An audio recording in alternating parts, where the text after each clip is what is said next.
Tayo po ngayon magpapatuloy sa ating pong series on love and joy. At siyempre, binabati rin namin yung mga nasa online. Praise God po sa pagsama niyo po sa amin. And alam po ninyo, sa kahit sino mang tao, hangad naman talaga natin ang maging masaya sa buhay. Amen? Kaya naalala ko lang po, si Muhammad Ali, kilala niyo po ba siya? Imposible hindi siya kilala, no? Sa larangan ho ng boxing, siya ho ang kinilalang greatest boxer of all time. Kabi nga like, GOAT daw. Pero siyempre, sa akin, si Manny Pacquiao pa din. No? Hindi, kasi sa akin, iba yung kanyang level. Pero ito po kasi sa buong mundo, kinikilala siya because of his stand. 3 beses po siya naging world champion sa heavyweight. No? And alam po ninyo, dahil sa gusto ho nilang, kasi for a while, hindi na ho siya nagpapakita dahil nagkaroon siya ng Parkinson's disease. Kaya ang ginawa ho, yung isang reporter sa Sports Illustrated, pumunta ho sa bahay nila just to know, kung malaman, mapasyalan. At doon nga, nakita niya ho, pinakita niya ho yung mga larawan, ang ganda ng bahay, pero pinakita yung mga larawan, ng mga tagumpay niya, mga accomplishments niya. And alam niyo, itong malungkot, no? Itong tinanong siya, kamusta naman? Look at what he said. Sabi niya, I had the world. And he said, and it was nothing. Tingnan mo na ngayon. Alam niyo minsan, kahit anong nakamtan natin sa buhay, once we get into that point in our lives na, siyempre tatanda rin naman tayo, di ba? Tatanda tayo kahit anong gawin natin eh. Tapos biglang maisip, ano saysay ng lahat ng ito? So what's the point of all of this? Di ba? Kung hindi natin naintindihan yung idea na meron tayong Diyos, na siyang source ng love at joy. Diba sabi nga natin, love is the root and joy is the fruit. Kung wala ho yung pinangahawakan natin, paano tayo sasaya? Kasi bakit naman tayo sasaya? Kasi yung love na ito, because God is love, itong love na to, He wants us to experience, is not something temporary. Ito ay pangwalang hanggan. Because our God is eternal. Kaya nga marami ang nabibigot, sabi nila, wala namang forever. Kasi yung pag-ibig na alam mo, panlupa.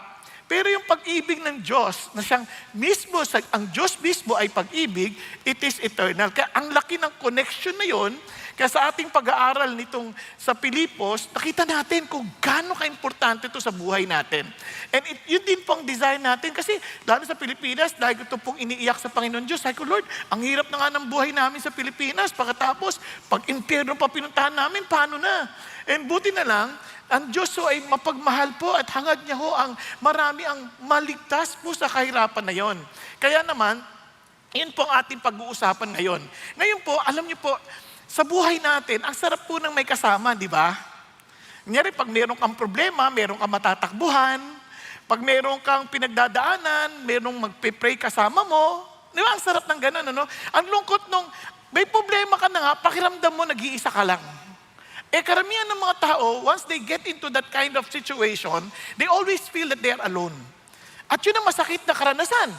But this time, God wants us to understand, no, when I save you, I put you in a godly fellowship. Kaya yun ang ating pag-usapan, joy in godly fellowship. Now, tingnan niyo po ang sabi ni John. What we have seen, si John po, lahat ng aming nakita, at aming narinig, pinapahayag namin sa inyo. This is referring to the word of life, referring to Jesus Christ. Sabi niya, kaya naman, sabi niya, para kayo ay magkaroon ng fellowship sa amin. At yung fellowship na yon is indeed, our fellowship is with the Father and with His Son, Jesus Christ. Ang sarap, no? Parang itong fellowship na to, hindi lang to ordinaryong fellowship. This is a fellowship with the Father and with the Son. Now imagine niyo, pag sinabi lang, look at this God-forsaken place. Di ba? Anong ibig sabihin nun? Pag walang Diyos na lugar, anong ibig sabihin? Lalim yung mag-isip, ibig sabihin, ano ba to? Ang gulo-gulo. Di ba? Walang kaayusan. Ano ba yan? Parang, siyempre, imagine, na wala na ng order. Ang masalimuot na. It is a God-forsaken society. Yun ang ibig sabihin. Kapag sabi, pag wala ng Diyos, punong-puno na ng dilim. Walang liwanag. Ang gulo-gulo. Kasi sabi niya, imagine now we are to fellowship with the Father. Hindi lang siya, kasama natin siya. There would be order. There would be, as in peace. Ang sarap ng buhay na merong kasamang yung Diyos na makapangyarihan sa lahat. And that is exactly what I want to share with you. That we may have joy. That our joy would be complete. Yun ang hangad ng Diyos. Yan ang klaseng fellowship na hinahangad niyang meron tayo. Di ba, ang sarap hata nung ganung buhay, na parang, wow, na parang nagkaroon ng ayos ang buhay natin. Ako personally, I'm thankful to God kasi alam kong gulo ng buhay ko eh. Kung hindi lang dahil sa Diyos, minsan nga, pag naaalala ko ang mga nakaraan, bigla na lang akong lumuluha eh. Iniisip ko, Lord, grabing sama akong tao. Buti na lang, niligtas mo ako. Di ba? Buti na lang, Panginoon, binigyan mo ako ng bagong buhay. Wala yun, ako po, hindi ako makakapagbarong ng pink. Now, tingnan niyo po ito mabuti. Now, in this fellowship, we can only enjoy this when this fellowship is healthy. Nyari, kahit ito sa atin, marami tayo nandito, no? Minsan, yung iba, hindi rin nyo na-enjoy yung mga kasama nyo eh. Kasi, minsan, pag nakita nyo pala, nakikipag-unahan, di ba? Parang hindi na mamansin. Pag sabi mo, tingnan mo yung katabi mo, sabi mo, magandang hapon. Iirapang ka. Parang ano bang klaseng fellowship yan? Di ba? Kaya naman gano'n, di ba? Kaya sabi niya, para ito ay magkaroon ng isang joyful o parang may kaligayahang fellowship. Ano sabi ng Lord? Kailangan, meron kayong healthy na fellowship. Tama? Healthy na church. And ako po bilang isang naging mag-aaral din in the past. Kaya ako mahilig sa mga acronym.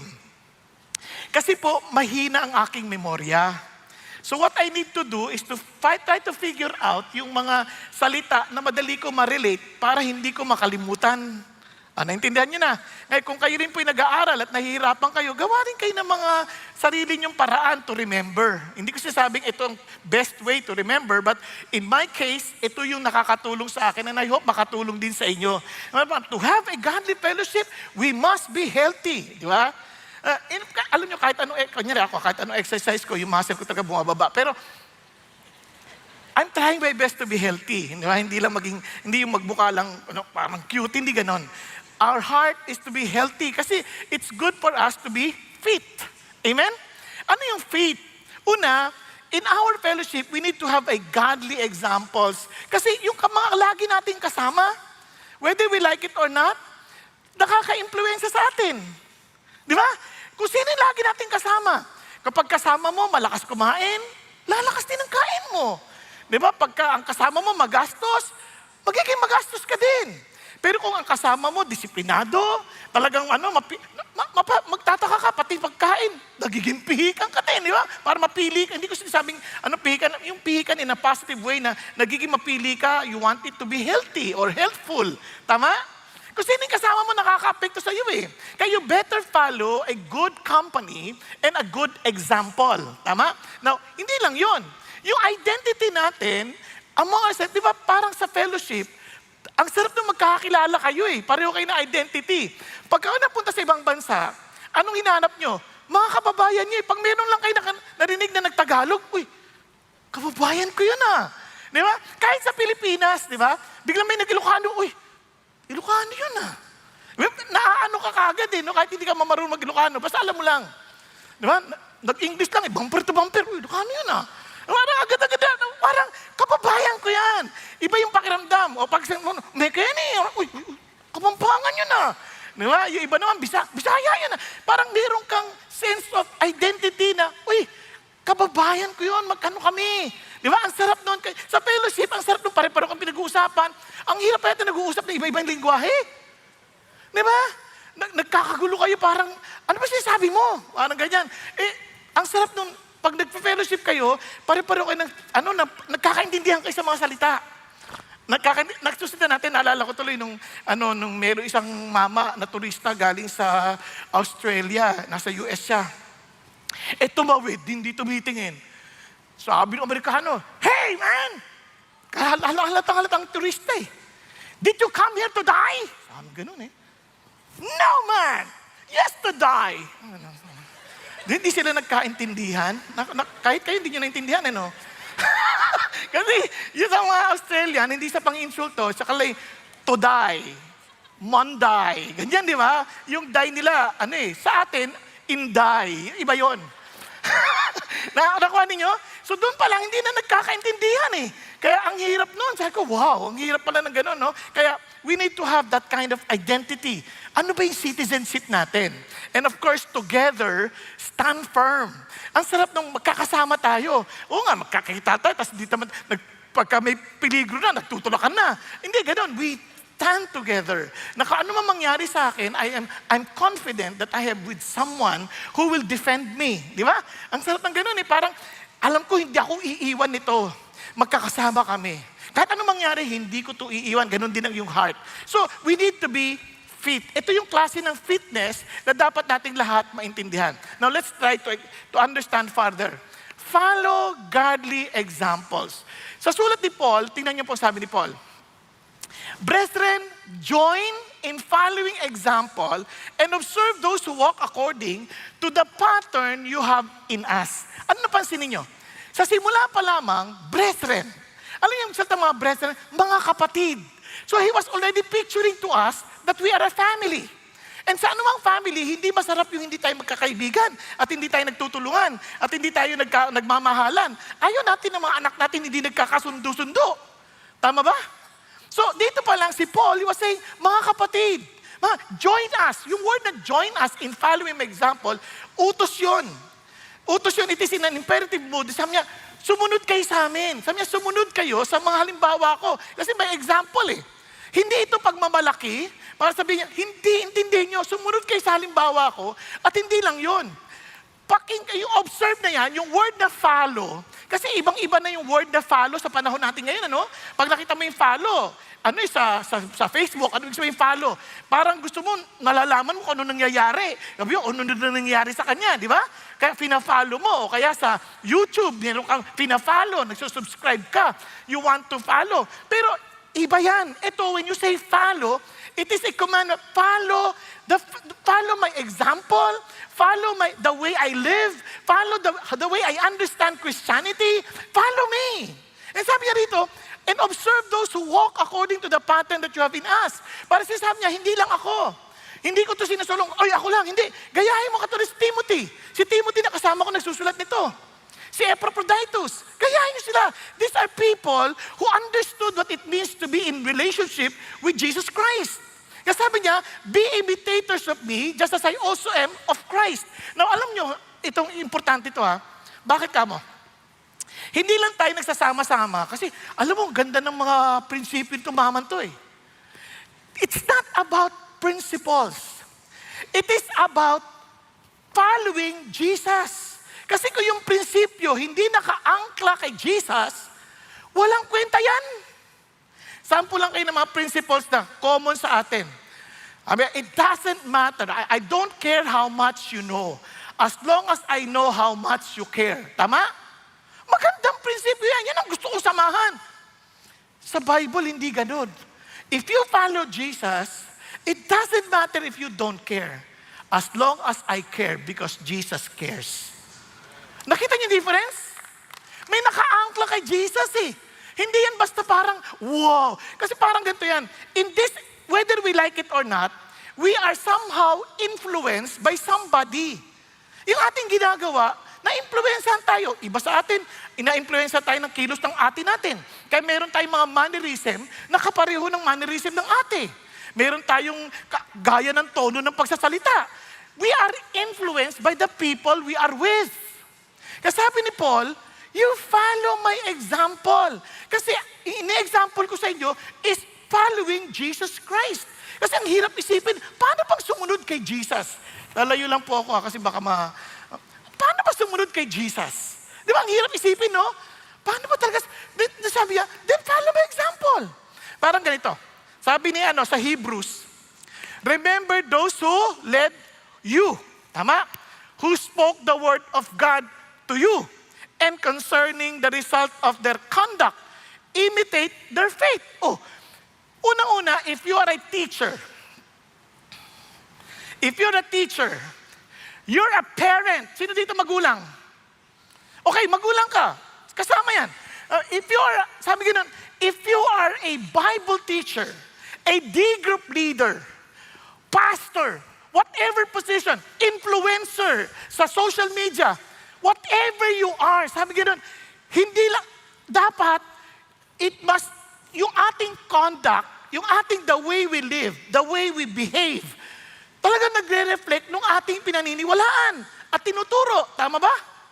At hindi lang yon. Sabi niya, imitate their faith. Kasi ang hirap isipin, Pastor, paano mo ba ginagawa yung faith na sinasabi mo? Kasi sa maraming tao ngayon, they know the faith, but they don't know how to experience it in a practical way. Tingnan nyo, marami naniniwala God provides. Amen? Amen po. Pero pagka wala ng pera, ano unang naiisip? Hindi ang lumapit sa Diyos, ang lumapit sa uutangan.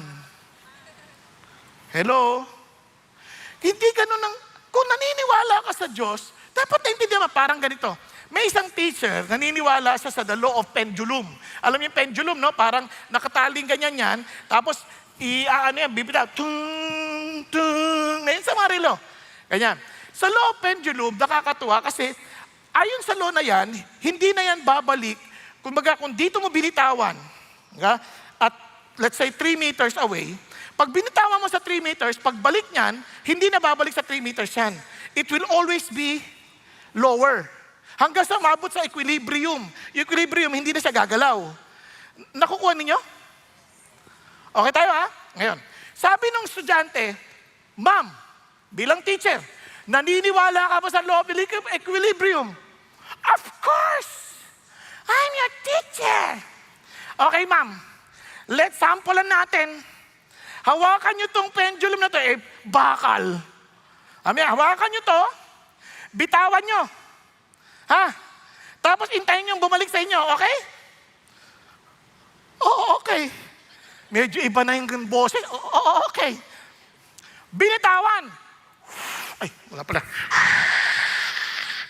Alam nyo, pag nakita niya pala yung laki ng bola na yun, pabalik, tumakbo yung alin. Tumakbo. Bakit? Hindi siya talaga naniniwala. Naniniwala siya theoretically, but practically, wala siyang paniniwala. Kaya marami nagsasabi, they believe God provides, pero nandadaya sila because they never understood how to walk with God in a practical way. Are you following? Kaya yun ang malungkot na reality sa maraming tao. In any relationship, alam nila that I need to submit to my husband. Pero hindi nila alam paano. Ang alam nila, sasabit ako pag gusto ko. Pag ayaw ko, bahala ka. Parang ganun ang sinasabi. May ganun ba sinabi si God? Wala. You have to trust the Lord. Lord, totoo ba to? Sinasabi mo, then trust me. Believe that I am still in control. Diyan ang matinding challenge. Kaya sabi niya, imitate their faith. Kaya naman, importante yun sa atin. Ako as a pastor, I need to make sure na naintindihan ko to ng mabuti so that I would... Now, ibig ba sabihin, perfect kami? Obviously not. Ang importante, even when you fail forward. Andiyan pa kayo? Kasi, hindi naman tayo, kung nagkamali man, di ba bangon tayo ulit, then, abang na naman parap. Hindi naman ay, grabe naman yan. Naglabo naman yan. Pastor pa naman. Hindi, what? Hindi pa naman tapos eh. Balik ka ulit. Bangon ka ulit. Give everybody that opportunity to see the power of God in transforming us. Nagkakaintindihan. Kaya hindi tayo nagja-judge sa isa't isa, but rather we are trying to figure out how we can learn together to put the words of God and the truth of God in practice. Andyan tayo. Alam niyo ba, kahit na sino ng mga tatay dito, tatay, ilan ng mga tatay, alam niyo talaga ibig sabihin maging tatay? Madali, yung iba, pumapatay na ng anak. Kasi hindi na naintindihan. So what do? We fellowship with one another, then we try to follow anybody's example. Ay, talagang, hindi ko alam na ganyan na. Hindi ko alam yan na. Mga husbands, hindi ko alam ganyan pala sa asawa. Buti na lang, nakita ko sa example mo. Naku ha, ganyan pala pagbaba. Gusto ko yan, yung ganyang Christian. Ganyan pala. Paano ba magbasa ng Bible? Ay, ganyan. Uy, thank you sa pagtuturo mo, thank you sa example mo. Eh problema, wala na tayong ganong ka-fellowship. Hello? Andiyan pa tayo? Kaya nga we keep on saying, be part of a small group. Hindi para hanapin ang mali ng iba sa small group, but for us to learn from each other. If you feel mali-mali sila, hipokrito sila, then show them how not to be hypocrite. Okay tayo? Parang malungkot kayo eh. Di ba? Importante yan. Tingnan niyo po hindi pa natapos dyan. Ano sabi ni Paul? Si Paul gave us example from his own very letter. Kaya sabi si Paul, kaya masaya si Paul eh. Hindi dahil wala siyang pagsubok. Nakakulong nga siya eh. But he kept on rejoicing. Bakit? From chapter 1, hindi natin babalikan lahat pero bibigyan ko lang ng isang example, yung mga major part. So chapter 1 pa lang sabi niya, for me, to live is Christ, and to die is gain. Ang liwanag na kagad. Alam niyo kaya marami tayong malungkot tayo sa buhay. Kasi for me, to live is, makabahay lang ako, okay na ako. Nakalimutan niya, may maintenance yun. May amilyar yun. Napupundi ang mga ilaw. At saka nabubulok yung bubong. Ang daming gastos na may bahay. Alam mo ba yun? Di ba? At magbabayad ka ng malalaking kuryente. Yung iba hindi naisip yung masasabi niya, magkabahay lang ako, masaya na ako. Hindi niya alam, binabayaran pala yung bahay. Nakuha ninyo? Andiyan pa kayo? So, kaya sabi ng Panginoon Diyos, teka nga, for me to live is, magkakotse lang ako. Masaya na ako. Kotse! May change oil yun. Naggagasolina yun. O hindi na, electric na. Di magbabayad ka ng kuryente. Di ba? May kasama yan eh. Hindi naman yan parang automatic, may kotse na, masaya na ako. Hindi naman ganun yun eh. Kaya yung iba nagkokotse, hindi naman nila kailangan. Kaya ang ginagawa na lang, pinapark at mag-grab. Nakuha ninyo ibig sabihin? Bakit? Kasi nga, ang kotse hindi para masabi mo, ito na estado ko sa buhay. Wala namang nagsasabi sa'yo na pag may kotse ka, mayaman ka na, successful ka na. Wala namang ganun. Meron nga ako nakakatuwa eh. Pupunta siya sa prayer mountain. Sabi niya, ba't ka pupunta prayer mountain? Tapos bigla umulan, ginaganyan yung wiper niya. Hinawakan niya yung wiper niya. Uso pa dati mga jeep, di ba? Yung mga jeep na owner, ginaganyan yung wiper niya. Sabi niya, ay, naku, gusto ko magpasalamat sa Diyos. Binigyan niya ako sa sakyan. At least may magagamit ako sa pagtatrabaho ko. Tapos, ganun pa sa wiper niya sa labas. Nilalabas yung kamay niya, di ba? Sang masadin dito, di ba? Pero ang saya-saya ko. Sabi niya, ang bait ng Diyos, binigyan niya ako sa sakyan. Yun yung, kasi nga may magagamit siya. Nakuha? Hindi yung parang, ang ganda, meron na akong Kia Pride. I'm so proud. Di ba? May nag-overtake. BMW. Lord, bakit naman Pride lang binigay mo sa akin? Sana man lang BMW. Para hindi ako inaiwan. Di ba? Kasi ang tanong, ano ba ang gamit ng sasakyan? Naalala ko nung meron po ako Mercedes-Benz. Nangihinayang ako mabasa. Mercedes-Benz eh. Di ba? Parang nakakapanghinayang. Baka magasgasan. Kaya pagkakain ka, nandun ka sa Jollibee. Di ba? Nakapark ka. May tumayo. Titingnan mo pa saan nakapark yan. Baka tamaan yung kotse ko. Ay nako. Isalya mo na nga yan. Walang kwenta yan. Kinokontrol ako ng Mercedes-Benz. Mabuti pang Innova. Hindi ko pinagmamalaking Innova. Sinasabi ko lang, yung magagamit ng purpose. Tama? Di ba? Kasi, iningat-ingatan mo. Nakita, 4x4. Nilagyan ba na ba? Equal 16. Nasama ng lobo niyan. Naintindihan niyo ba? Nakakainis. Ngayon, ginawa mo, sige na nga, lagyan mo na nga equal 16. Paulit-ulit ko lang pinapipintahan to. Nung nakita naman, chinikan, check. Ay, nako. Kaya, laging matinding loss. If we do not follow Paul's example that we are to live in Christ, as in, ang buhay natin revolves around Jesus, we will never be assured that we have a great gain when we die. And alam nyo, as you get older, as you get to my age, you will begin to think, Lord, how long will I live? Nakuha ninyo? Hanggang kailan kaya ako mabubuhay? Hanggang ano kaya ang Panginoon Diyos, ano pa bang gusto mong paggawa sa akin? May ganun na mga tanong eh. Lord, aabot ba ako ng panahon ni Moises? Na 120? Kasi ang hirap ng pakiramdam, basta pumatak ka na sa 40. Hindi ko sinasabing 40 ako. Kaya nga life begins at 40. Parang nag-iisip ka na, you have already on your second half. Are you following? And in that second half, you're asking, Lord, what am I really living for? If I'm not living for Jesus, what's the point? Hindi ko sa pagmamalaki, by the grace of God, ang dami ko pong certificate at saka mga appreciation, plaque of appreciation. Alam niyo kung ano ginagawa namin? Ginagawa namin picture frame. Dahil ba hindi ko in-appreciate yung appreciation na sa akin? Hindi. Ayokong malunod sa mga pasalamat na ibang tao dahil alam ko it's not about me. It's all about Jesus. Are you following? Paano kung hindi ka na ina-appreciate? Paano kung wala nang ganon? Masaya ka pa rin ba? Of course, because for me, to live is Christ, to die is gain.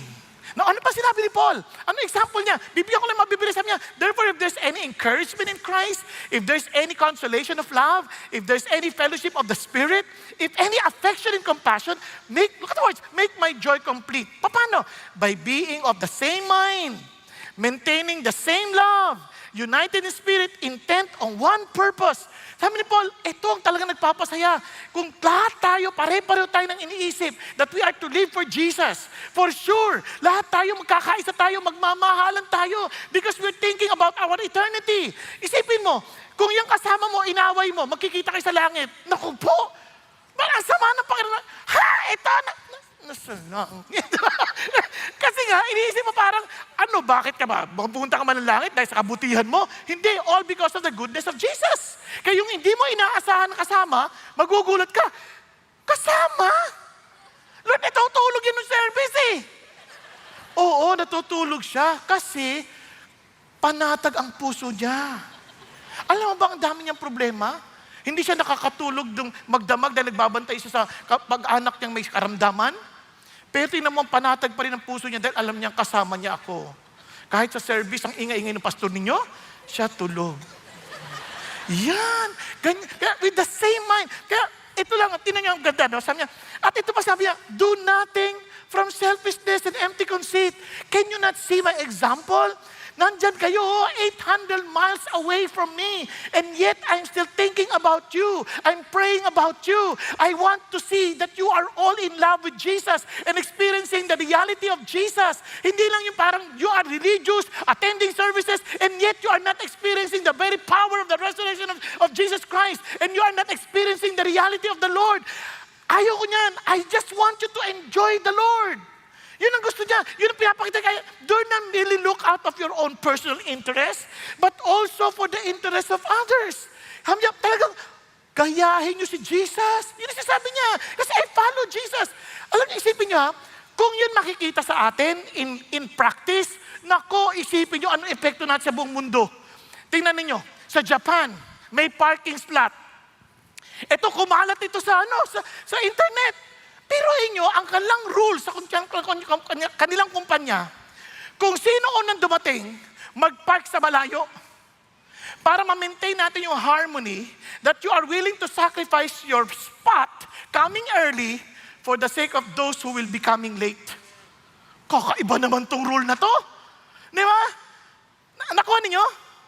Isipin nyo kung ganyan tayo, no? Kung sino pa yung huli, sila pa yung nakakapili ng upuan. Tayo mga nauna, nakatayo. Pag iba doon sa CCF, ibang klase. Yung mga Christian doon, mapagbigay. Hindi yung binibigyan ka ng kaliwa, kanan. Hindi, mapagbigay sila. Nagkakaintindihan sila, nagtutulungan sila. Hindi mahalaga kung ano sila yung nakatayo. Mahalaga, dito ka. Isipin nyo kung gano'n yung ating ginagawa. No? Alam mo, first time ko sa CCF, nakangiti sila. Hindi na nga ako ngumiti sa kanila, pero nginitian nila ako. Grabe. Anong klaseng mga tao to? At yung isang ngumiti, wala pang ngipin yun, ha? Diba? Biro, kakaiba to, ha? Biro mo, kakalat yung mga balitang ganyan, no? Hindi yung, ay nako, pag pumunta ka doon, sosyalin sila. Hindi na mamansin. Hindi, parang pag mahirap ka, wala kang karapatan doon. Ba ang pangit ng pakinggan na gano'n ang ating nararamdaman? Kung sakali man, meron kayong ganong nararamdaman, ikaw na magsimulang pagbabago. Hindi. Dahil kay Jesus ako, papansinin ko yan kahit sino sila. Nandyan tayo? Hello? Diba, napaka-importante yan eh. Kung kumahalat yung ganyang balita na nakikita sa atin. Now, tingnan nyo, pagdating sa chapter 3, nakakatuwa. Finally, brethren, I want you to follow this example. Rejoice not because of the circumstance. Rejoice in the Lord. Kasi nakakulong ako eh. But I keep on rejoicing because I'm rejoicing in the Lord. Wherever I am, kasama ko si God. Kasi alam ko, God is still in control. He is so powerful. He knows what's best for me. And He's accomplishing exactly what He wants to fulfill in my lifetime. Because my God is God indeed. Kaya itong importante ka, sabi niya, kaya mga kapatid, gayahin yung halimbawa ko. Yung sabi ni Paul. Follow my example. I'm rejoicing in the Lord. At I always go back to the basic. Kasi sabi niya, kaya naman, hindi ako nagsasawang paulit-ulit kong sasabihin sa inyo. Sabi ganon. Bakit? Kasi para maingatan ang bawat isa. Look at his heart. Ang layo niya na, iniisip niya pa yung kapakanan ng ibang katao. Now, the reason why we are attending D group, hindi para may magmamalasakit sa atin. Kundi tayo, ma-exercise natin ang pagmamalasakit sa iba. Kasi sa malaking ganito, ang hirap siguraduhin, paano kaya to? Magkakaisahan pa kami rito? Hindi.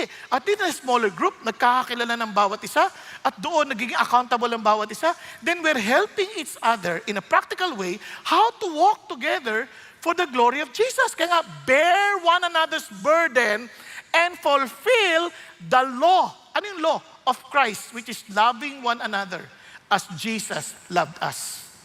Andyan tayo? Kaya people who would say, wala akong time. Hindi totoo yan. Subukan mong gawin mo yan sa pamilya mo. Wala kang time. Sira ang pamilya mo. Subukan mo yan sa trabaho. Wala kang time. Sira ka sa trabaho. Di ba? Yung time, tama si Pastor Peter eh. Miss yung busyness. It is a matter of priority. It is a matter of understanding our priorities. Kaya, sabi ni Paul, ito yung pinaka-importante. Ito yung talagang verses before the follow my example. Sabi niya, not that I have already obtained it or have already become perfect, but I pressed on so that I may lay hold of that from which I also was laid hold of by Christ Jesus. Tingnan niyo word, hindi dahil nakamtan ko na. Sabi niya, kaya ko yan ginagawa kasi someone has laid hold of me. And that is Christ Jesus. Now listen, ito ang Christianity. Christianity is not something we get or we try to become Christian. No. Christianity is given to you. It is done by Jesus and He takes you. Kaya nga, nobody comes to Jesus without the Father bringing the person to Jesus. Initially, feeling natin it was us who decide.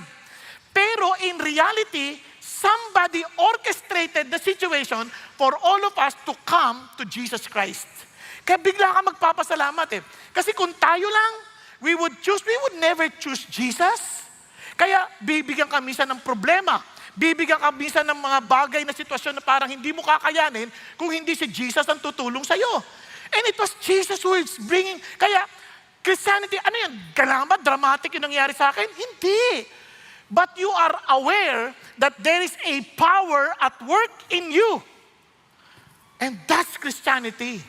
Mayroong humahawak sa'yo, parang nagdadala sa'yo, kaya inahabol mo. Kaya itong word na I pressed on is the same word nung I persecute, I beat, I keep on pounding. Hindi ako titigil hanggat hindi nabubugbog yan. Parang ganon. Kaya tinan nyo yung word I do not regard myself as laying hold of it yet. Parang paulit-ulit yan. But one thing I do, forgetting what lies behind and reaching forward to what lies ahead. Ano yung behind? Remember, ano yung behind? I have all the credentials to trust in my flesh. Circumcision. Kayong mga Filipos, gusto nyong gumaya sa mga ibang mananampalataya na sabi nila, you can be perfect by being circumcised. Ano ba kayo? Ako nga na-circumcised, hindi ko desisyon, 8 years old, according to the law. Kayo, hahabol nga lang kayo eh. Hindi, kaya sabi niya, kung ako nga, willing ako to give that up, to believe that I would be saved by my own effort. Tinanggap ko na yung fact that I cannot save myself. Kaya si Jesus ang aking hangad. Ano sinasabi ni Lord? Tingnan nyo ha. Bibigyan ko pa isa. I pressed on. Itong Christianity. Pag sinabi mong I pressed on, yung word na persecute, di ba? I persecuted the church. Nalala nyo? Andiyan pa kayo? Yung I persecuted the word at saka yung I pressed on, parehas. Ito sabi niya, paano ko i-persecute? Hahanapin ko kayo kahit saan kayo magtago at ipakukulong ko kayo. Are you following? Ang sabi niya, ito rin ang Christianity sa akin. Gagawin ko lahat ng magagawa ko para lalo akong mapalapit kay Jesus, para lalo akong ma-experience si Jesus at talagang lumago ako sa aking relationship kay Jesus. I keep on pressing on. Naranasan niyo na yan? Yung sabi nga ni David, no? Sabi niya, Lord, gigising ako ng maaga, makausap lang kita. Di ba? Naranasan niyo ba yung minsan, antok na antok kang ganyan, no? Sorry antok na antok ka. Bigla kang, tara, usap tayo. Lord naman antok pa ako. May ganun ba? Hindi. Minsan, Lord, talaga. Naalala ko, there was a time, sabi ko, Lord, hindi ako mag-a-alarm ha. Pag ginising mo ako, gusto mo akong kausapin. Kasi ginagawa ko ganito po, para maintindihan niyo lang. Hindi ako basta nag-pray lang sa bahay. Pupunta ho ako dito, magpe-pray ako dito, hati ng madaling araw. Minsan, siyempre, minsan natutok sa gusto ko lang matulog. Di ba? Ganyan. Kasi natutulog din naman yung mga nakikinig sa akin. So, gusto ko rin mas magkaroon sa akin. So, sabi ko sa Lord, Lord, kung talagang gusto mo ako mag-pray and tayo magkaroon ng solitude sa iyo, kayo manggising sa akin. Pag hindi niyo ako ginising, gusto niyo ako matulog. Tama? Nakuha niyo? Would you believe? Walang alarm. Ginising ako. Late na ako natulog. Ginising ako sa oras na dapat kong umalis. Parang dapat akong bumangon para makalis sa maaga. Sabi ni Lord, gusto kitang makausap. Gusto ko mag-solo tayong dalawa. Wow! Biyahe ako. Nagdadrive pa lang ako, umiiyak na ako sa Panginoon. Sabi ko, Lord, ganun mo ako talaga kamahal na gusto mo ako makausap palagi. O naman, ikaw lang laging nangiinggan sa akin Naku, lalo na ako naiyak. Kaya nga isa sa mga paborito kong awitin, wala dito yung telepono ko Bagamat hindi ko yung I miss my time with you. Minsan kasi sobrang busy natin, no? Parang wala tayong oras, no? Minsan ayaw natin Lord, dahil kong ginagawa Mamaya na ako pipray, Lord. Pero sabi ng Lord, I miss my time with you. Those moments together. Di ba parang, gusto ko yung nag-uusap tayong dalawa. Lord, di ba parang, grabe naman to. Parang sino ba ako para pansinin pa ninyo? And that's something that I could not explain. There is something holding on to me, wanting me to be with Him always. Kaya yan ang Christianity. It's not something spectacular. But alam mo, there's power inside you that pushes you on. Di ba? Parang wow, more. Kaya nga, ang Christian, hindi pwedeng, Christianity is a personal thing. Ay, hayaan ko yung mga anak ko to decide on their own. Hindi mo naintindihan ang Christianity. How could that be personal thing? Sabi ng Bible, the violent will take it by force. Kasi sabi niya, passionate yan. Tingnan niyo yung Colossians chapter 1 verse 29. May Bible kayo? Colossians 1:29. Andiyan ba yung telepono ko? Sorry doon kasi Bible ka. Pero anyway, meron din akong malaki dito. Colossians 1:29. Sige, kung may Bible kayo, samahan niyo ako. Kasi wala sa slides ko Ewan ko ba bakit wala sa kanya. Hindi siya nag-press on. Tira sabi niya, for this purpose also, sabi niya, I labor, striving according to His power, which mightily works within me. Sabi niya, this is my life as Christian. I labor, I strive because of the power that works within me. Kaya imposible ang Christian tatamad-tamad.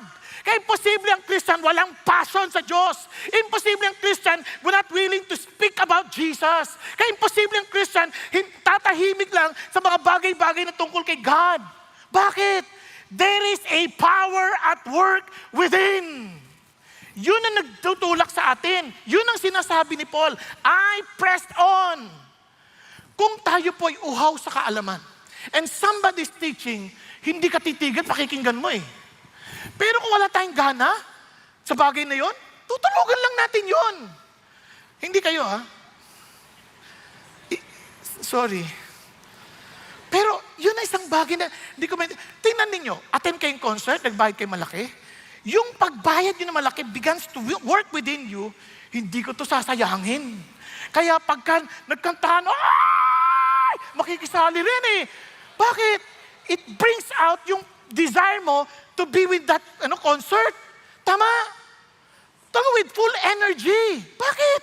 Kasi nga, binayaran ko nga ito kasi yan ang dahilan ko. Kaya nagtataka ako sa marami, laging pagka kay Kristo, ang daming excuses. It only means, hindi mo alam ang Christianity. Bakit ka mo? Kapag yung tao na yun, sinabi sa'yo, alam mo ba, yun yung nagligtas sa'yo nung nalulunod ka nung bata ka? Talaga? Patay ka na dapat. Gusto ko siyang makilala. Tama? Itong Jesus Christ na pinagsisilbihan natin, niligtas tayo saan? Sa walang hanggang kamatayan. Di ba? Lord, gusto kita lalong makilala. Na handa mong iwan ang comfort ng langit para lang iligtas ako. Lord, gusto kitang makilala. Anong meron ka? Ba't handa kang magdusa para sa akin? Ako nga, minsan ayoko na nga sa sarili ko eh. Pero Lord, bakit? I want to know you more. Nasusundan? Kaya nakakapagtaka. Ito si Paul, gayahin niyo ako. There's so much passion. Alam niyo ba, ayaw ng Diyos na walang passion. Imposible kasi bakit? Ayaw niya kay galit siya. Dito sabi ni Lord, sa Revelations, kinausap niya yung Laodicean church. Sabi niya, alam ko yung mga ginagawa niyo. Ni hindi kayo malamig o mainit. No, di ko na-explain sa inyo na mas malalim ang dahil kulang tayo sa oras. Pag sinabi niyang mainit at malamig, hindi siya sabi, mas gusto ko pang para ka na lang patay. Hindi ganun. Pag sinabi niyang malamig, it's so refreshing that it brings energy doon sa umiinom. So nagbibigay siya ng refreshment. Pag sinabi mong mainit, it brings healing. Naalala niyo pagka nag-warm compress, di ba? Nagbibigay ng galing. Sabi niya, supposedly, ganyan kayo. Mainit kayo, tsaka malamig. Talaga nagbibigay kayo ng bagong buhay sa tao. Sabi niya, pero dahil kayo ay lukewarm, ano yung lukewarm? Malahininga. Sabi niya, hindi ka mainit, hindi ka malamig, nakakasuka ka. Pero ang makapangyarihang Diyos, nasusuka? Nasusuka ako sa iyo. Lord, kaya anong gagawin ko? Sabi ni Lord. Kaya naman, yung mga mahal ko, pinagsasabihan ko at dinidisiplina ko. So, paano yun? Anong gagawin ko? Then be zealous and repent. Ano yung ibig sabihin ng zealous? Be passionate at magsisi na kayo. Iisipin ninyo kung ano yung kaligtasang binigay ko sa inyo at mag-apoy kayo. Kaya mga kapatid, coming to CCF does not make you a Christian. It is experiencing Jesus Himself that you can say, He laid hold of me. Kaya naman, I keep on pressing to know Him more. Are you following? Hello? Kaya alam niyo, tutuwa ako, may mga kakalala ko, naging Christian, negosyante, biglang preach ang gospel sa mga... Minsan, iisipin ng iba, grabe naman yan, tapang-tapang. Ganun talaga eh. Meron siyang na-experience sa Diyos eh. Hindi niya mapigilan sarili niya eh. Nakuha niyo? Meron siyang na-experience sa Diyos na talaga, meron humahawak sa kanya eh. Kaya yung madaming iniisip lagi sarili, ay hindi mo pa talaga kilala si Jesus marahil. At kung sakali naman, you need to grow in your relationship with the Lord. Kaya yung marami ho, nakakalungkot na sabihin, yung iba, ito yung huwag niyong tutularan, sabi niya. Many walk of whom I often told you and now tell you, even weeping, that they're enemies of the cross of Christ. Paano sila naging kaaway ni Jesus? Kasama natin yan eh. Bakit sila naging kaaway ni Jesus? Ito sabi niya, whose end is destruction and whose God is their appetite. Pag sinabing whose God is their appetite, parang ganito, hindi lang yung tungkol sa tiyan, hindi lang yan. Ang ibig sabihin yan, they're not even willing to be accountable. Bakit ka mo? Parang ganito. Naalala niyo sa Israel noon, Meron silang dietary regimen. Kung Israelita ka, sabi niya, you are set apart. You are to be holy. Huwag kang kakain ng anumang hayop na hindi nagchuchu ng cud at dapat mayroong divided hoofs. Ganyan. Halimbawa lang, imagine if you are accountable as a nation with God na nagsabi sa iyo, ganyan ka kumain, sabi niya, din susundin mo, tama? Now, itong mga Israelita na itong mga Christians na to, in Acts 15, sinabi na ni Lord kung ano yung gagawin. Hindi nyo na kailangan magpatuli kayong mga Gentiles. Hindi nyo kailangan magpatuli para para maging Christian kayo. You just need Jesus Christ, period. Nakwa? Ngayon, sila, hindi. Bahala, basta ano yung gusto namin. Di ba ganun yung pagkain eh? Hindi man masarap sa akin, masarap sa inyo, tama? Ako magde-decide. Kumbaga, wala akong pakialam kung gusto mo yan, bahala ka dyan. Basta ako, ito. Hindi ganon. May accountability. Kaya nga, they are evil workers. They are beware of dogs. Hindi yan sinasabi na atakihin nyo lahat yung mga taong against sa inyo. Hindi ganon. Winawarningan ko kayo. Hindi niya sinasabing awayin nyo sila. Ang sabi ko, winawarningan ko kayo, mag-ingat kayo na merong mga tao sa loob na hindi talagang mga kaaway. Now, listen to this They are wolves in sheep clothing. Ano itsura nila? Mukha silang tupa. Not in shepherd's clothing. In sheep clothing. Katabi nyo lang. Hindi yung sinasabi katabi niya. Kasama nyo lang. Kaya maging mapagmatsyag kayo. Nakuha ninyo? Hello? Yung sinasabi ni Paul, kaya ingat kayo kasi ang kanilang isip, pang-earthly things lang. Alam sinasabi niya, yung gusto nasusukat. Pag Christian dapat ganito suot, nasusukat. Ang Christianity hindi nasusukat sa bagay ng panlupa. Nasusukat yan ng ating kalapitan sa Diyos. Nasusundan? Nahanda tayong mamatay para sa Diyos. Dahil sa iyo ng ating sukatan. Hindi yung, nakabarong yan, Christian yan. Hindi. Pag nakabarong, hindi ibig sabihin Christian. Minsan, pag nakabarong, nililibing na yun eh. Nakuha ninyo? Basta bukas yung likod. Pero ang ibig ko lang sabihin, walang sukatan sa, mahaba buhok, Christian yan. Hindi rin totoo. Minsan, walang buhok eh. Christian naman. Nakuha? Wala sa panlabas. Lahat ng sukatan na panlupa, nasusukat natin yan eh. Ang sukatan natin, pag-ibig, paano mo sinusukat yan? Handa magsakripisyo yan. Di ba? Biruin mo, ikaw na yung nangalunya ni asawa mo, papatawarin mo pa. What? Hindi ko kaya yan. Oo, kasi hindi mo masusukat eh. Kapangyarihan ng Diyos yun eh. Hello? Biruin mo, ikaw na yung niloko. Ikaw pa yung nagpe-pray para sa tao ng loko sa'yo. Hindi mo masusukat yun. Hindi panlupa yun. Nakuha? Naranasan niyo na po ba yung, kayo na yung niloko, kayo pa yung nagpe-pray para sa kanya? Ang prayer mo, hindi yung mamatay na siya. Hindi ganon. Lord, tulungan mo siya, pagpalain mo siya. Maawa kayo sa kanya. Maawa kayo, ayoko siya maimpyerno. Biruin mo, ganun pa yung ginagawa. Naintindihan? Hello? Doon yung maintindihan, hindi nasusukat ng panlupang sukatan. It is something eternal. Amen? Kaya nga, mga kapatid, doon pa lang sa mga gusto nating mga kasama, malalaman na natin kinabukasan natin eh. Sabi nga ho ng isang kasabihan, show me your friends and I will show you your future. Na nagtatalo-talo sila, sino ba talaga nagsabi niyan? Kasi sabi ni John Maxwell, siya daw, sa sinulat niya sa aklat eh, si Dan Peña, sinabi niya rin yan, isang businessman, pero mas matanda kay John Maxwell, kaya feeling ko, parang siyang nauna. Pero ang totoo niyan, sabi naman isa, kinuha lang yung idea kay Dr. McClellan, isang psychologist, na sabing gano'n na, pakita mo sa akin mga kasama mo, then I will tell you kung saan ang direksyon mo. Sino ba talaga nagsabi niyan? Naku, huwag na tayo magtalo-talo. Galing lahat yan sa Bible. Walk with the wise, and you become what? Wise. For a companion of fools suffers harm. Kaya, kung pipili ka lang ng kasama at ka-fellowship, hindi ko mo sinabing Christian siya, sasama ka na. Hanapin mo, wise ba yan? Sumusunod ba yan sa Diyos? Nakikinig ba yan sa Espiritu ng Diyos? Hindi yung masasama-sama ka, ay, Christian daw siya. May Bible. Relax ka lang. Makikita mo sa bunga. Amen? Kaya, paano mo lalaman? Ay, so, tingnan mo muna, sama ka muna, then tingnan mo, huwag ka basta bibigay. Tama? Kaya yung mga dalaga ha, pag may nanligaw sa inyo, Christian, nag-a-attend na sa CCF, relax ka lang, hindi yan makatotohanan agad. Marami na akong nakilalang ganyan.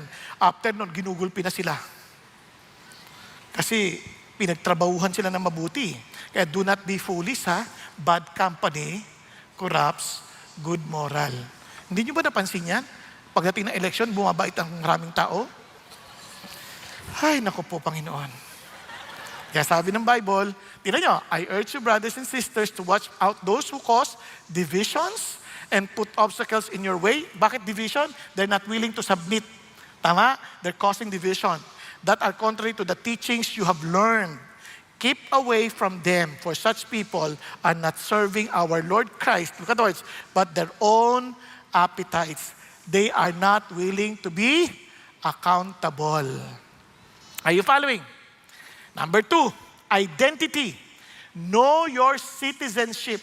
Alam mo ba napaka-importante na identity? Now, ngayon, ang dami ng identity theft. Tama? Tingnan nyo.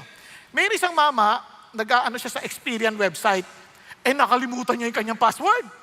Nung nakalimutan yung password niya, talagang, sabi niya, paano, nilagay niya, forgot password. Biruin ninyo, pagkatapos ng email, give us your birth date, give us your SSS number, tapos ganyan, ang dami hiningi. Tapos, pagkatapos hingi yun, tapos in-input niya na, you can reset now your password. Nung nire-reset niya na, hindi pa agad tinanggap. Hintay mo pa yung digit, yung 6, o parang one-time PIN na 6 digit. Hintay mo pa. Tapos pagkatapos niyang maintay yun, ang sabi ng kanyang website, nakakatawa sabi ng website, thank you for helping keep your identity secure. Bakit importante yan? Kasi yung identity natin will also dictate anong klase ka-fellowship meron tayo. Now, maintindihan nyo kasi may panlasa eh. Parang ganito, sabi ni Bible, for our citizenship is in heaven. From which also we eagerly wait for a Savior, the Lord Jesus Christ. Tanong nyo, ang citizenship daw natin, hindi tayo Pilipino. We are Christians.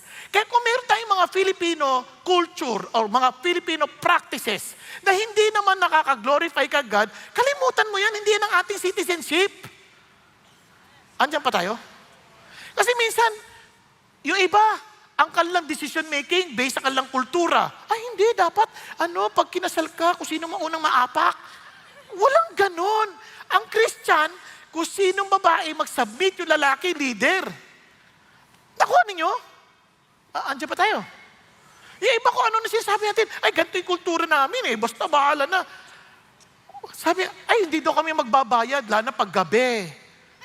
Hindi, magbayad ka lalo kung may utang ka. Yun ang sabi ng Bible. Nakuha, huwag nating baguhin. Kaya, doon pa lang sa identity natin, meron ng kultura. Meron tayong sariling salita. Anong salita natin? The language of love. Amen? Sa ating citizenship, meron tayong isang conduct, Christ-likeness. Sa ating citizenship, meron tayong isang master, the King of Kings, the Lord of Lords. Amen? Yun ang ating sinusunod. At sa ating meron tayong inaasahan na susuporta sa atin at magdi-defend sa atin, si Jesus. For we are more than conquerors in Christ Jesus. Hindi kaibigan. We have only one measure of success, to be designed at to be in conformity to the image of His Son, Jesus Christ. At hindi tayo permanente sa lupang ito. Stop storing wealth in this world kasi hindi naman itong ating mundo. Use the earthly world at the earthly wealth to advance the kingdom of God. Andiyan pa tayo? Hello? Kaya ano sinasabi ng Lord? Bakit nandito pa tayo?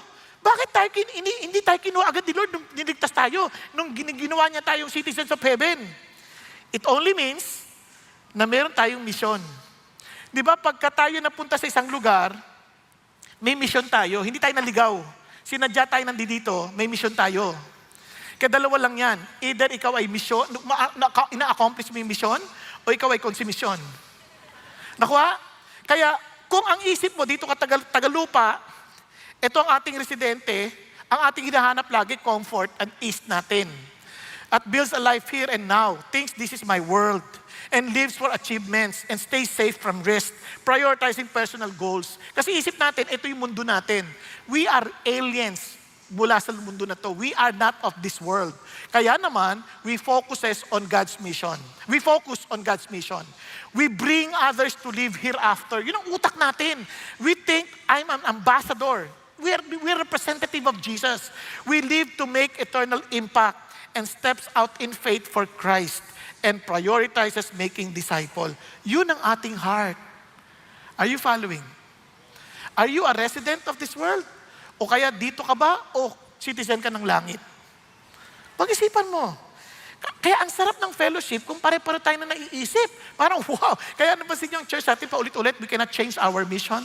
Why? Because our mission is to honor God and to make Christ committed followers who will make Christ committed followers. Hindi nagbabago yan. Kasi yun ang sinabi nating commander officer. Sabi niya, go therefore and make disciples of all nations, baptizing them in the name of the Father, of the Son, and of the Holy Spirit, teaching them to observe all that I have commanded you. And behold, I am with you always to the very end of the age. Ano sabi ng Lord? Kaya naman, tayo naman, we are expecting for the coming of Jesus Christ because this is not our world. Kaya tayo excited, Lord, malapit ka nang dumating. Lord, we are looking forward to seeing you. And who will transform the body of our humble state into conformity with the body of His glory by the exertion of the power that He has even to object all things to Himself. Ano sinasabi ni Paul? Sabi niya, huwag ka masyadong conscious sa katawan mo. Kasi papaltan ni Lord yan. Yung iba nga, alam niyo bang hindi tayo makagalaw? Hindi tayo, nahihiya ako kasi ang dami kong pimples eh. Paano magsishare ng gospel? Hindi mo naman i-share yung gospel, hindi mo naman i-share yung pimples eh. I-share mo yung gospel. Di ba? Ang itim-itim ko eh. Hindi mo i-share yung papaya. Ang i-share mo si Jesus. Di ba? Ang taba-taba ko eh. Hindi mo i-share yung taba mo. Ang sinishare mo, si Lord. Naunawaan po? Minsan di makagalaw dahil sa itsura natin eh. Huwag ka mag-alala, papaltan ni God yan. The moment He comes, this is what He was saying in Corinthians. Sabi niya, behold, I tell you a mystery. We will not all sleep, but some of you are already, but we will all be changed. Hindi ka lahat mamamatay. Miba sa atin magbabago. In a moment, in the twinkling of an eye, at the last trumpet, for the trumpet will sound, and the dead will be raised, imperishable, and we will be changed. For this perishable must put on the imperishable, and this mortal must put on the immortality. Sarap, no? Wow! Ibig sabihin, hindi sayang mga pinagpapaguran natin sa lupa. Isipin mo kung nagpapagal ka dito, tapos masasayang lang dahil masusunog lang o mawawala lang. Pero sabi niya, yung ginagawa natin will last forever. Kaya sabi ni Paul, therefore, my beloved brethren, be steadfast, immovable, always abounding in the work of the Lord, knowing that your toil is not in vain in the Lord. Pakisabi sa tabi mo, napapagod ka ba minsan? Huwag ka mag-alala, hindi sayang pinagtatrabahuhan mo. Lalo na naintindihan mo na one day, it will be for the Lord. At iba naman, pastor, hindi yun ang problema ko eh. Minsan nahihiya na ako. I keep on trying. Pero parang bagsak pa rin ang bagsak eh. At least alam kong Christian ka. Kaya naman, sabi ni John, beloved, now we are children of God. And it has not appeared as yet what we will be. Hindi pa lahat lumalabas. We know that when He appears, we will be like Him because we will see Him just as He is. And everyone who has this hope fixed on Him purifies himself just as He is pure. Hindi ka nananawa kasi isang lang, wow, bago na ako. Praise the Lord. Ako, Lord, nahiya ako kasi katawan ko, ang laki talaga eh. Lalong lumaki. Si Jesus ay nakikita. O, di ba? Naku ha, huwag kang mawalang pag-asa dyan. Our God is alive. Alam nyo, wala lang tayo enough time, no? Pero panoorin nyo yung testimony sa online, ha? Sa ccf.org.ph, napakaganda ng testimony ni Wisdom. How I wish, papakita ko sa inyo, kaya lang medyo, 10 minutes din yun eh. Okay, so, panoorin nyo na lang pangako nyo sa akin, ha? O kung wag na sa akin, kay Lord na lang, okay? At least, alam ni Lord yung heart ninyo eh. If we are really desiring to know what the Lord is doing, panoorin natin.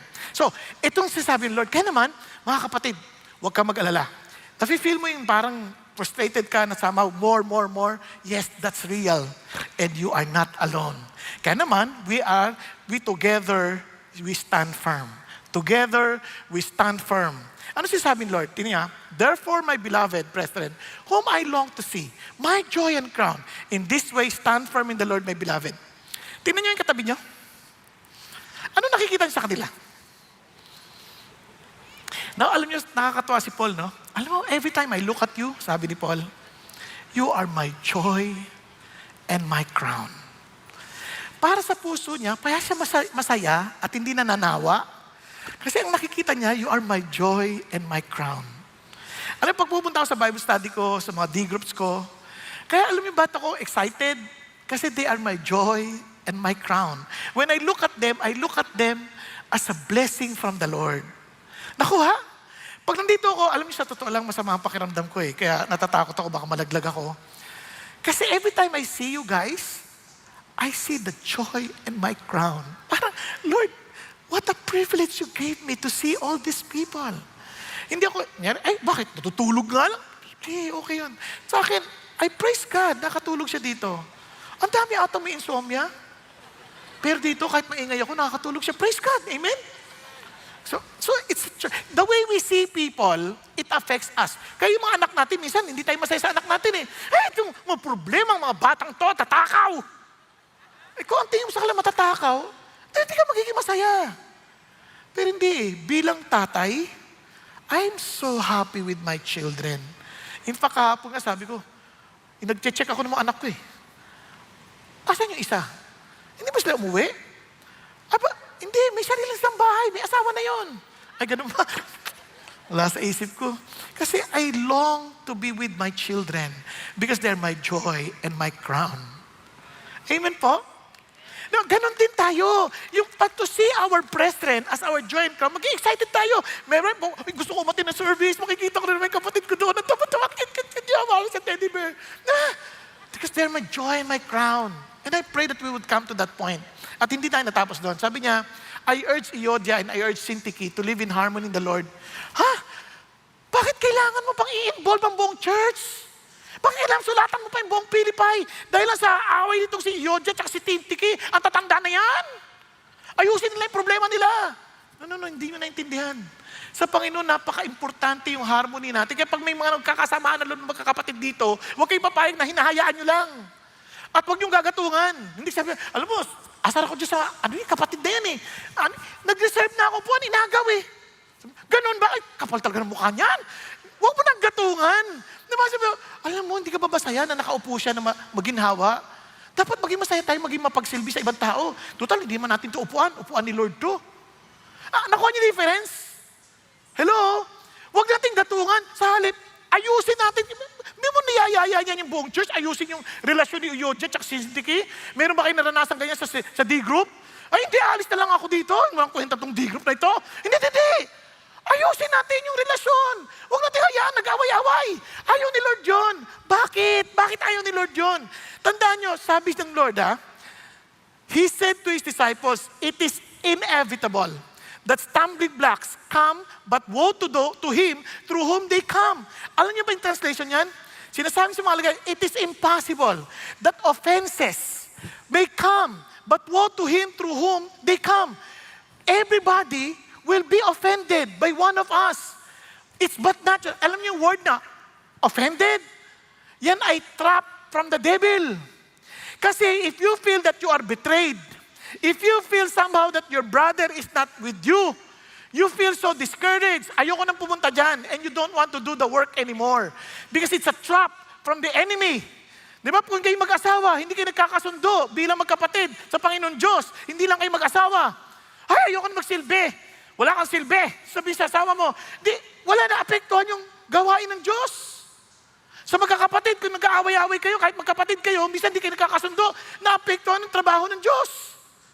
Kaya, trap yan ni Satan. Kaya sabi niya, kaya yung word na stumbling block, it's a trap. God wants you to be delivered from that trap. Kaya nga, ang masama, tinan nyo ang kaaway natin, hindi tagalabas lang eh. Tinan nyo sabi ni David, for it is not an enemy who reproaches me, then I could bear it. Nor is it one who hates me, who has exalted himself against me. Then I could hide myself from him. Kung yun lang sana, But it is you, a man, my equal, my companion, and my familiar friend. We who had sweet fellowship together walk in the house of God in the throng. Kasi kung sino pa yung kasama ko lagi. Sino madalas mong kaaway? Renato? Wala. O, di ba? Pag meron ka nakakainisan, kasama mo madalas, di ba? Si Jason. Hindi, joke lang. Naintindihan yung sabihin? Kung sino lagi mo kasama? Si Albert. Sino madalas mong kaaway? Si Malen. Asawa mo. Bakit? Kasi nga, kasama mo lagi. Kaya, you be very careful. Don't ever, kaya pag nakita mo mag-asawa, hindi mo kayo lagi nag-aaway, di ba? Once a day lang. Pero, hindi. Pag nakita mo na apekton sila, then if I can be involved, I will be involved. Hindi ko sabihin, bahala kayo, mag-asawa yun, hindi ako makikialam dyan. Hindi. If I am teacher, I will be involved. If you're a friend, you will try your best to reconcile. Yun ang sinasabi ni Paul. We stand together kasi we have our enemies. Beware of dogs. Beware of evil workers. We are under attack. Kung tayo mismo hindi tayo magkakasama, tayo nagsasapakan, paano natin mawiwi ng buong mundo? Yun ang sinasabi ni Paul. Kaya if you want to enjoy the godly fellowship, let's work together. And this is the challenge of the Lord. The Lord bondservant must not be quarrelsome. Tignan mo tayo mismo. Be kind to all, able to teach, patient when wronged, with gentleness correcting those who are in opposition. If perhaps God may grant them repentance leading to the knowledge of the truth, and they may come to their senses and escape from the snare of the devil. May trap siya. Having been held captive by him to do Satan's will. Grabe, no? Mga kapatid, ito agreement natin. Pag nakita nyo ako, may mali ako nagawa, sabihan nyo ako, please. Nakuha ninyo? Huwag kayong matakot kasi kapatid ko kayo eh. Sabihan nyo ako. Ngayon, huwag din tayo mahiya pag nagkamali tayo. Iba, di ba? Naalala ko, mayroon ako nakita, nakasakay ako sa tricycle galing ako sa service. Yung kapatid, hindi nag-attend. Nakita ko naninigarilyo. Hindi, wala no. Naninigarilyo, ano magagawa ko? Hindi ko makontrolado yung tao na yun. Bumaba ako ngayon. Kamusta ka na, brother? Nilunok yung sigarilyo. Sabi niya,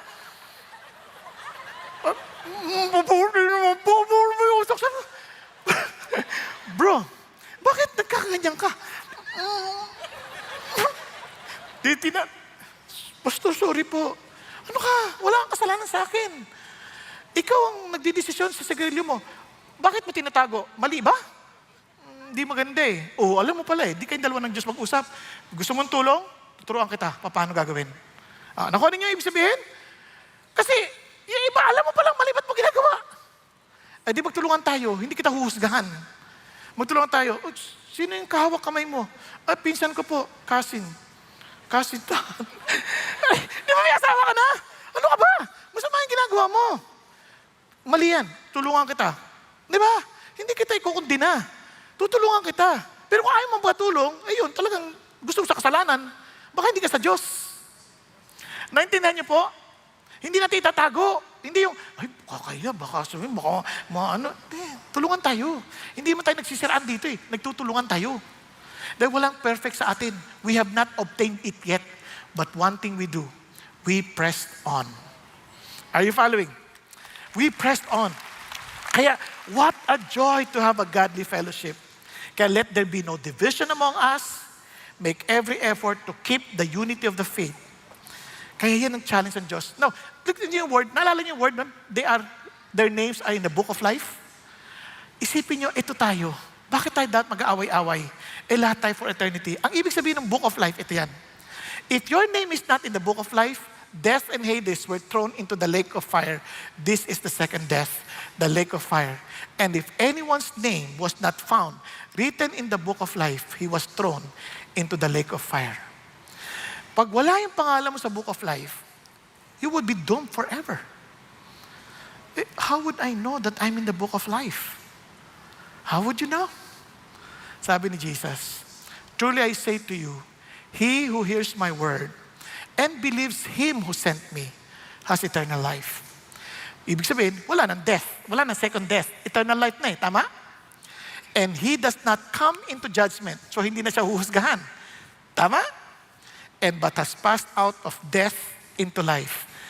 Hindi na siya makakasama sa mga huhusgahan because He passed out from death into life. It's one way of saying, I have written His name into the book of life. Are you following? Yung sinasabi ni Jesus, for God so loved the world that He gave His only Son, that whoever believes in Him shall no longer perish, but have everlasting life. I put your name in the book of life. Now isipin nyo, if that person next to you, his name is in the book of life, and your name is in the book of life, bakit mo siya papatayin? Ba't mo siya aawayin? Eh magkakasama kayo sa eternity. Di ba? Alam ka naman pag sinabi, hey! Ba't nandito ka? Bakit nandito ka? Hindi naman lang ganun. Kasi wala naman tayong pagmamalaki. We are all saved by the grace of God. Tama? Wala tayong sabihin, mabait ako kaya ako naligtas ng Diyos. Hindi. We are all saved by the grace of God. We found no confidence in our own flesh, but only in Jesus Christ who died on the cross for our sin and lived forever because He rose again from the dead. And let me end by this. Meron pong tatlong Margarets in 1685, medyo matagal na. They were ready to suffer for their faith in Christ. Handang-handa sila. They're part of the tinatawag na Scottish Covenanters. And their crime, dahil nagsiserve sila kay Lord sa bundok, doon sila nag-worship dahil pinagbabawal silang mag-worship. Kasi yung church na inatenan nila, hindi na si Jesus ang kanilang priority. Kung ano-ano na ginagawa. So instead, they keep on worshiping the Lord together as one body in Christ in godly fellowship. They were declared guilty. And the prosecutor demanded that they kneel to receive sentence. Yuko kayo. So sabi niya, para masesentensyahan na namin kayo. At itong tatlong babae ito, surprisingly, hindi na nirenounce si Jesus. They are all happy to suffer for the Lord. Si Margaret McLanchan, a widow of 70, was to die by drowning, lulunurin. Si Margaret Wilson, an 18-year-old farmer daughter, would also drown. Si Margaret Maxwell, a 20-year-old maid, was sentenced to be flogged. Lalatiguhin. So sa harap ng bawat sa si Maxwell, nilalatigo sa harap ng maranayan. Wasang! Talaga, in front of everybody. And dinala niya yon up to her old age, yung pain at saka yung mga scars sa kanyang likuran. Si Old Margaret, tinalian na sa may bato, tinali sa bato, sa malaking plank, at itinapon sa dagat. At walang kaimik-imik, just made a silent prayer. Nabatay. Sabi ng sundalo, hey Margaret! Yung bata, 18-year-old. Nakita mo ba yung nangyari sa matandang yon? Ano, magsisi ka na? Sabi niya, I don't see her. I see Jesus. Nakita niyo, I see Jesus. Andun yung ating matinding passion. Then si sang, kumanta ho siya ng awitin in Scottish version ng Psalm 25 verses 8 and 9. Good God and upright is the way He'll sinners show. The meek in judgment He will guide and make His path to know. Yun ang kanya nire-recite. At nung siya po ay makakainom ng tunog, we are more than conquerors in Christ Jesus. There she died. Ano napansin sa tatlong ito? They are all in one fellowship, only desiring one thing in life, si Jesus. And they are fit enough to be in the kingdom of heaven. Why? Because Jesus alone covers them in one godly fellowship. Tayo pong lahat ay yumuko at pumikit sandali. Habang tayo po'y nakapikit at nakayuko, tiyak ka ba ng pangalan mo ay nasa book of life? Kapatid, alam mo bang mga taong walang buhay na walang gan? They don't care about others. They just care about how they are to survive in this earth, in this world. Kasi wala silang eternity in mind. Kaya kapatid, tanungin natin ang ating sarili. Sino ba talagang hinahabol natin? Si Jesus? Can we also follow the example of Paul by saying to live is Christ, to die is gain? Can we also follow the example of Paul? I pressed on Not to lay hold of which I was laid hold of in Christ Jesus. Talaga bang gagawin ko yun hanggat buong lakas ko, buong energy ko? Dahil niligtas ako ni Jesus. Kapatid, naiintindihan mo ba ito? Kung sa buhay mo wala kang ganong apoy, and you just keep your faith in yourself, hindi mo na nag-uumapaw sa iyong puso, then perhaps hindi mo talaga naintindihan yung power at work in you. And God is giving you this opportunity. The mere fact na mahal ka ng Diyos, He brought you here for you to know and for you to make a decision. Will you follow Jesus? No turning back. Though none go with you, you will follow Jesus. Thank you, Lord. Hallelujah. Kapatid ko, ikaw yun. Will you please raise your hand in all humility? Say mo, Lord, I want to follow you. Lord, I want to press on. I want to follow the example of Paul. I want to be part of the citizenship of heaven. And Lord, I want to stand together with the brethren, with the followers of Jesus. Yes, yes, huwag ka mahiya. Taas mo kamay mo. Thank you, Jesus. Hallelujah. Yes. Hallelujah. Nasa balcony po. Maging sa upper balcony. Yes. Hallelujah. And for those who raise their hands, sabi mo, Lord Jesus, I submit myself to you. I want to follow you as Paul followed you. I want to press on. And Lord, thank you for making me part of for the citizenship of heaven.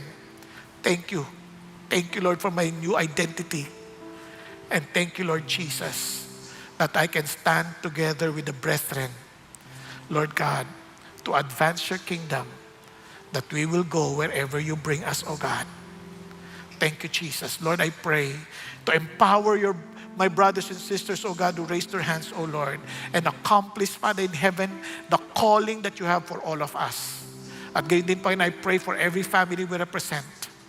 Allow us not to be religious. Allow us, Father God, to experience the real power of eternity, the power of Jesus, and the power of your Holy Spirit, that, Lord, working in us, Father in heaven, to run after Jesus, to be intimate with Jesus, to be loving because of Jesus. Hallelujah. Lord, I pray, Lord, to bless every family we represent with your presence, and Father God, with your loving embrace. In Jesus' name we pray. Amen, amen, and amen. God bless you.